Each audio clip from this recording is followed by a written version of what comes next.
Dr. Sangita Reddy, there's been so much focus during this pandemic on the healthcare sector, the pharmaceutical sector, and yet hospital chains are crying, saying that because of COVID patients, the regular business has been hit. Can you at the outset give us a sense of how your sector is grappling with this pandemic and what are the issues you're noticing? So I think clearly, Rahul, the first thing that there's a brave heart and there's some tremendous heroes in the healthcare sector. The fact of the matter is that also the numbers are very frightening, in fact, because on one hand, you have many hospitals who had zero revenue or zero income, especially the smaller nursing homes. They all have significant bank loans that they've taken. They definitely have to maintain their entire staff and team. And those who are working with COVID patients are now having to spend a lot more because COVID protection equipment, new medicines, new training. And also from now onwards, the protection which is need to be taken to ensure that other infected patients don't come in and infect the existing patients in the hospital. So hospitals are definitely facing a significantly challenging times right now. And they need support, they need encouragement. But the image, I think, in our mind is of helicopters showering flowers on hospitals and brave nurses and brave doctors. So they're ready, they understand the fight, but they require support.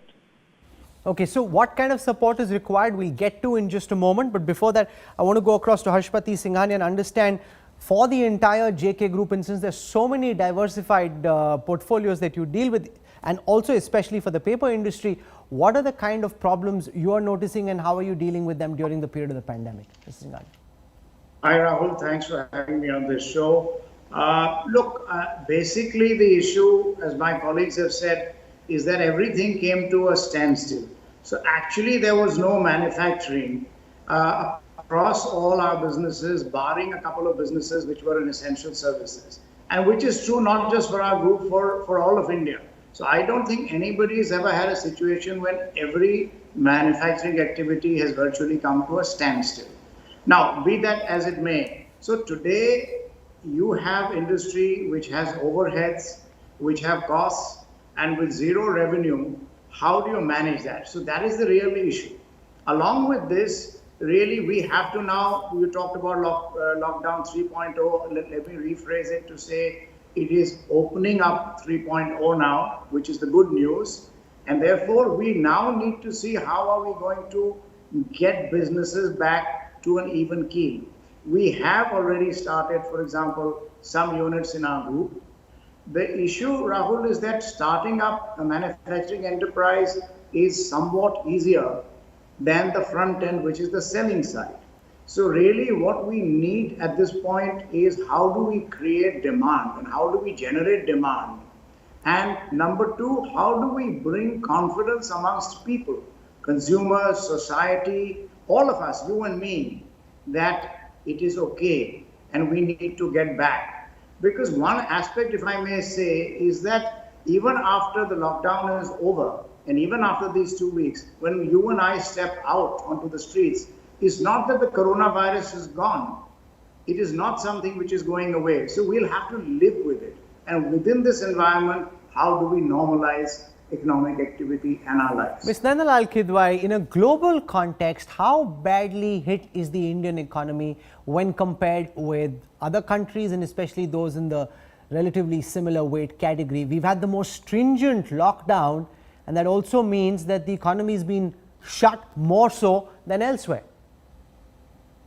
I think, Rahul, it just the magnitude that hits us, we take pride and in fact hope in the fact that our GDP estimates for the year are going to be at 1.7%, and there are many countries that are going to be in negative territory. But don't forget that we have fallen from 7 to 5 and down to 1.7. These countries were already down at that 0-1% level before they've gone.